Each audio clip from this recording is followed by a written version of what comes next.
Hey everyone, welcome to the top 10 most underrated anime. Uh, so let me set up the ground rules for this real fast, guys. So this is my list once again. This is my own thoughts, my own opinions. Um, Honestly, whatever shows up here is what's going to show up here, and it's just me thinking that out of people's reactions to certain things and people talking about certain things or discussing on websites or not discussing it, I think that they're underrated, and I think they're anime that need to be shown. They need to be shown the light of day. So, with that started, let's begin this. So, number 10, School Days. I know everyone hates School Days. I get that. I know that. But honestly, I just had, for example, one of my friends. He actually watched School Days recently, and he loved it. He thought it was a great show. He was surprised everyone hated it. And I'm also surprised everyone hates School Days so much. I don't understand why people hate School Days so much. I've heard a lot of different reasons. I've heard that it's unrealistic. I've heard that the main character is, an utter idiot and a mean person. What his act does. Is the act of hating the character the reason why you don't like it, or is the act of just because you don't like the concept that he's doing it? Because honestly, the way he does what he does in the show, I'm not gonna spoil it for everyone, is messed up, yeah, but it makes him a good character because he follows that all throughout. He's not a stupid character in the way he does his horrible deed that he does that causes this landslide of everything happening around him. But School Days is one of those shows that I think really needs to be shown more love. I really think that it deserves that. Alright, next one would be Eden the East. Now, Eden the East honestly also surprised me. I don't really hear about this a lot. And if you really have never heard of Eden in the East, I'll give you a quick rundown. I actually plan on doing a review of this soon. It's actually about the concept of our main character getting the means of a lot of money. And he's allowed to do anything he wants with that money at a cost.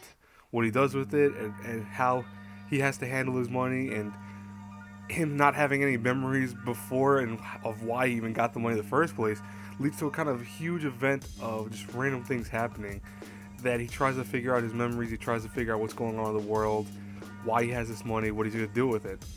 And I just think that, it's kind of a fun series. I think it's also very intriguing in that it's not action-packed. It's more so a lot of talking, but more so just exploration of how you're going to handle having a lot of money if you're told that you need to spend it, but at the same time, if you run out completely, something will happen to you. I think it's very good. I love the series. I've actually watched every movie, every single episode. I think the main series was only like 12 episodes, but there was 3 movies for it. I really loved it. I think it was a phenomenal series all throughout. I don't think there's a single movie that I didn't like. And like I said, I do plan on reviewing it, so I want to talk about that more in my review. So I'm not going to give you the whole rundown of every single concept of it, but anyways, let's move on.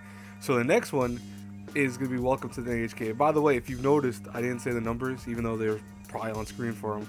It's not because these are not in order per se. I forgot to say that early on, but these have no specific order. They're just 10 underrated anime, in my opinion, that deserve some more praise and some more love. So, even though it might be going down by numbers and might be going up like, oh, it's leading up to the top 1, it has no order. It's just me throwing out my top 10 most underrated anime. I just wanted to throw that out to you. But anyways, Welcome to the NHK. Now, Welcome to the NHK, I think, is very mature despite how it looks if you look at the picture right there. It's an anime that deals with the concepts of people suffering certain things like paranoia, suffering suicidal thought process and tendencies, and just kind of shut-in lifestyles and what our main character does and how everything around him kind of just falls apart because he doesn't know how to handle his life. And it's just an interesting series. It's an interesting take to see on all these concepts. Like, it shows, for example, a person who gets addicted to video games by him living through that himself, that he gets addicted to a game. And it shows how far people go in playing games, like even making fake relationships with people and things like that. It really is a show that deals with a lot of concepts that I think are just really clever and really interesting. And again, it does some very crazy animation, it does some wacky designs and stuff like that. But overall, it's just really cool. I love the kind of intelligent humor behind it, and I love that it's not afraid to go in certain boundaries that usually anime typically, kind of stays away from. All right, next one, is Dusk, Maiden of Amnesia. I did the review for this, I want to say maybe a month ago, and I was disappointed that I didn't really see a lot of feedback on it. I saw some feedback, but I didn't see a lot of feedback on it. It's not because, and I'm not saying that I have a huge channel that it's going to be on there, like, oh, I'm going to have 100 views just because I put Dusk, Maiden of Amnesia. But it's something that I've seen on various forums and various things where it's a series that no one knows about, and the few people that know about it love it. They know it's an amazing series. It's amazing romance slash kind of horror and a little bit of drama just to mix in. But it's just done so well for a romance story because it's not your atypical romance story. The concept of a boy falling in love with a ghost is kind of weird. It's something that's not typical. But I think, to me at least, that's interesting. I think it's something that you don't see that branding type done and everything. You don't see that cliche thrown in every single anime. Yeah, it's not a brand new idea. I mean, there's been Western movies, there's been Japanese and even Korean movies that have done the whole person falling in love with a ghost concept. That's not it's not new, but the way it's handled in the show is really cool, and I think it's very funny. I love the comedy, the humor, the dramatic moments. The romance is done very well. I tell you right now, it brought me to tears. The last couple episodes are really heartwarming and embracing. I love the series. I wish you guys would watch it. Definitely check it out. Alright, next one. Psychopaths. Psychopaths is what I consider like Minority Report, if you ever saw that Tom Cruise movie way back when, where what if the future was determined not by actions committed in the now, but more so if they were going to happen. In Psychopaths, you have an agency that handles actually going after criminals with a series of, special powers. And I don't mean like mystical powers or even like mutant powers, but I mean in the sense that they have a system behind them that actually could determine someone's psychopath or their mental state. That, for example, say two people get into a fight and one of them gets brutally assaulted. The psychopath will actually say, oh, this person that just got brutally assaulted might actually turn into a criminal because his actions made him so warped and twisted. And it comes into play, though, is predicting the future really the best idea for criminals? I mean, predicting that someone may cause a crime later on in life because they were brutally assaulted early on, that's almost unfair, but it comes into play is a kind of intelligent concept. And there's some really nice action thrown into the show that it's just a little bit of everything. And like I said, if you love Minority Report or anything that deals with kind of the sci-fi, future dystopian concepts, I want to say, because it's not a dystopian show per se, but it deals with the concepts of, I want to say, what could become a dystopian world in many ways. Definitely check out Psychopaths. I love it. I think it's an amazing series. Excuse me. All right, next one would be Higurashi. Now, Higurashi, listen, you look at the image right there showing, you think, oh, it's such a cute, what is so scary? Why does everyone recommend this? Look at the next image. Here you go. Look at that. Look at how terrifying that is. That's terrifying. That terrifies me. Now, that right there is proof example point of something that blows your mind away, that it's not done in your usual way, and it's done in a way that almost deceives you into thinking, oh, this series is going to be nice and, cutesy. Because when I first watched the series, I've said this multiple times, but I'll say it again. I've seen the series when I first watched it, I thought, what the heck am I watching? The first episode is so underwhelming in terms of showing anything until the very end of it. But I think almost like School Live, which is also a very similar series in concept. It's using the art style of that chibi art style animation, very cutesy characters. They throw into a spin where it's just so crazy and so disturbing, and it's not done in a way just to kind of shock value. And I tell everyone this, I hate horror that's shock value. I like horror that's intelligent or psychological, and I think Higurashi hits every single one of those horrors. It plays around with the mind because sometimes it's psychological, sometimes it is shock value, but it knows when to put that on the screen. It knows when to use the shock value and when to use the psychological elements to actually show an anime that's amazing horror. It is probably one of my favorite, if not best, horror anime out there. I mean, I've seen a lot of horror anime, and honestly, for me, it's always on the top list. I mean, I've seen other things, and I know you can recommend Madoka Magica or things like that, and those are close, don't get me wrong, but Higurashi always stands at somewhere of just the pinnacle of horror anime. Now, moving on, Death Parade. Death Parade was also something that I was blown away that I did not see a lot of people discussed more. I know it had some really huge numbers when it first came out, and I know a lot of people started talking about it when it first came out. But after that, completely, like, just nobody talked about it anymore. It just died out really fast. And I know we're still in the year that it came out, so I mean, it's still, people are watching it, people are still getting used to it. But that's a shame, you know. By now, I think this show should have been on top lists everywhere. I think not, you know, not top best anime in the world, but top list in the sense of like top 10 at least for a lot of people who are newer to anime, or at least to like the top 2015 or 2014 anime. It should be on there. It really does, because it's just an amazing show. It deals with the concepts of life and death in a very different way, in the sense that, you know, you're playing a game for your life, but there's a reason that you're playing this game against another opponent, to see and judge how you actually will react. And, you know, in the show, it's not really a spoiler, but the main concept of why they play these games is because they determine that realistically you show a lot of your emotions when you're under stress. And that's something that is realistic. You know, psychologically, if you're under a lot of stress, or you're very angry, or you're going to put it in a situation that is life or death, you're going to show your true colors. You can be the nicest guy on the outside, but then if something happens, you know, we're going to see if you're really that nice of a person when you're now pitted up against someone else that either can be your life in the line or can take your life. It's going to be a different story, you know. And that's what I love about the show. I really think it handles that kind of life or death concept very well, and using both intelligent concepts and also really nice animation. I love the animation for Death Parade. I think it looks phenomenal. Anyways, next one, Guilty Crown. I know one person, one of my subscribers, and also she has a channel. I know she's gonna be happy that this is somewhere on the list, but I also highly agree with this. Guilty Crown is an anime that needs to be loved more.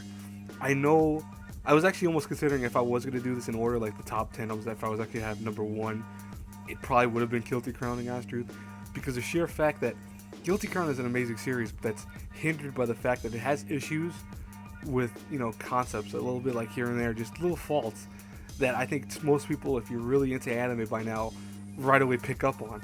And that's a shame, because even if you get so jaded to anime, if you start seeing anime in the sense that, oh, this is going to happen, that doesn't mean you can't enjoy it.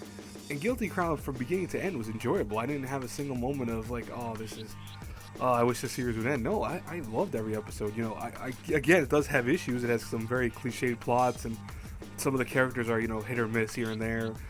And I think when I reviewed this way back when, I think I gave it like a B around that.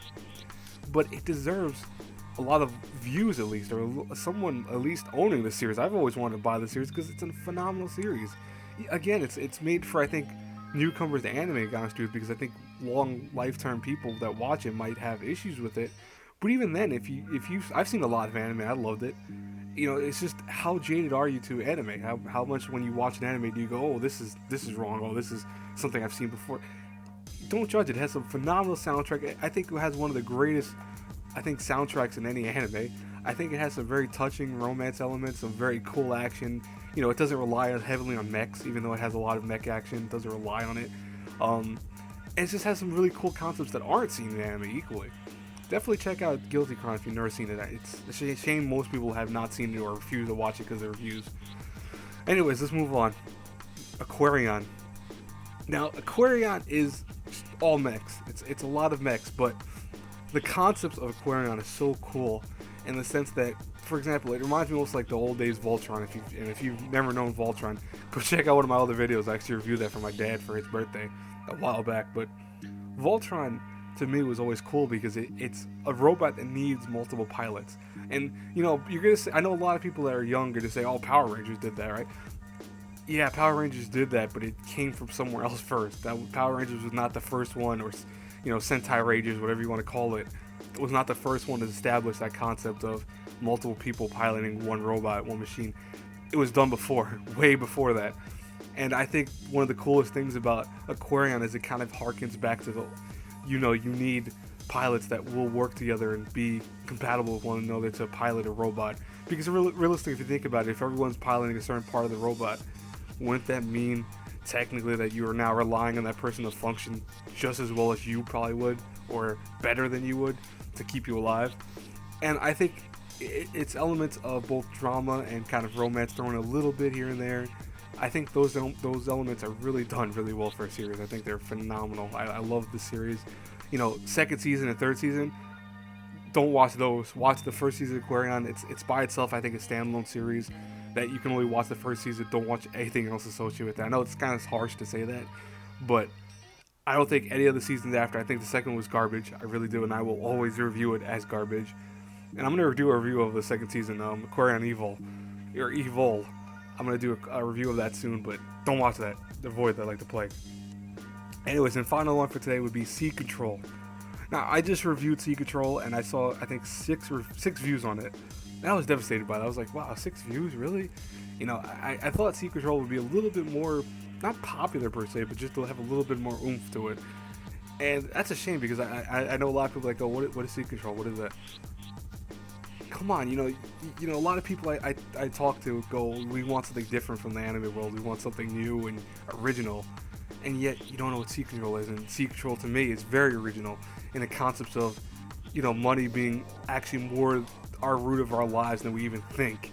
In the sense that there's an actual different world, a parallel dimension that people are playing games with actual money that can actually influence our actual economy and our actual currency. Like, for example, one of the characters loses to another character and loses his whole life. He loses both his children, his wife, just because it thinks of the future. You're gambling with money that also is gambling with your future. So you losing all your money means you're going to lose a sense of what future you have. And that's scary. That's a scary concept, you know, to have everything in 1 minute and then instantly lose it. But it's also very true to life. You can have everything. You could be on cloud 9, have all the money in the world, and then instantly be like, wow, I'm dead broke. What happened to this money? And then, secretly you start losing everything around you. It happens. It's happened to a lot of people. It's famous stories you could read online, and that's why I love anime that does that, because it's not afraid to kind of delve into that reality of going, hey, it might sound really incredulous that this even could happen, but it happens. And the way it's handled this show is really cool. I think this is a phenomenal show with some really nice and unique art. I think being 11 episodes was kind of a letdown for it, because it does have a messed up ending. It's not that it doesn't end, don't get me wrong, it does actually have a conclusion, but its ending is probably the weakest part and also the strongest part of it, ironically. But I wish it would have been longer. But anyways, guys, that's it for my top 10. I hope you guys liked it. I hope you guys like the new style. I worked hard on this. This is not easy. I don't know if you guys think this is, if you've never done this. Okay, I know a lot of my subscribers are going to say, oh, this was, why you say this is not easy? This is something we all do all the time. For someone who's never done any editing, you gotta realize this was pretty hard. I didn't look up any tutorials, or I played around with this until I learned it, because I'm kind of that way. I'm more on hands-on person when it comes to learning and experimenting with how to do something. I have to learn how to do it myself, and this is all me learning how to do this myself. So put in the comments if you like the style. Hey, if you want me to, I'll go back to the tripod. I mean, I know a lot of people are gonna say no, don't do that, but I hope you guys like this. And anyways, again, our paths cross again in the next review. Even though this wasn't a review, I just realized, why did I just say that? When you say something too often, it gets like embedded into you. Anyways, guys, have a good one. Bye.